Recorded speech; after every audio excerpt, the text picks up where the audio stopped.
Hello dears, ഇതൊരു half kg chocolate truffle കേക്കാണ് കേട്ടോ. നമുക്കിനി ഈ ഒരൊറ്റ കേക്ക് മാത്രമേ ഉണ്ടായിരുന്നുള്ളൂ. അപ്പോൾ അതുകൊണ്ട് തന്നെ ഞാൻ എൻ്റെ ഉള്ളിൽ ഇറങ്ങിക്കിടുന്ന ആ കലാകാരിയെ ഒന്ന് പുറത്തെടുക്കാമെന്ന് വിചാരിച്ചു കേട്ടോ. അങ്ങനെ ചെയ്ത് എന്താ ചെയ്യുന്നതെന്ന് പോലും അറിയാതെ എന്തൊക്കെയോ ചെയ്തു.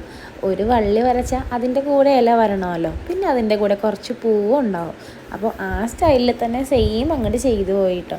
ഏകദേശം ഇത്രയും ഫ്ലവേഴ്സൊക്കെ വരച്ച് കഴിഞ്ഞപ്പോഴേക്കും ഒരു ആനച്ചന്തമൊക്കെ വന്നതായിരുന്നു. എന്തോ ഒരു തോന്നലിൽ ഞാൻ ആ ഫ്ലവറിൻ്റെ താഴേക്ക് കുറച്ചുകൂടെ ഇല വരച്ചു കൊടുത്തു.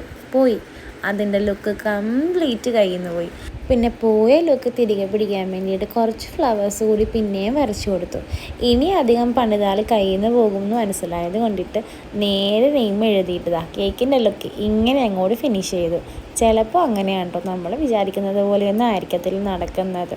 അപ്പോൾ ഇതാണ് നമ്മളുടെ കേക്കിൻ്റെ final look. Thanks for watching.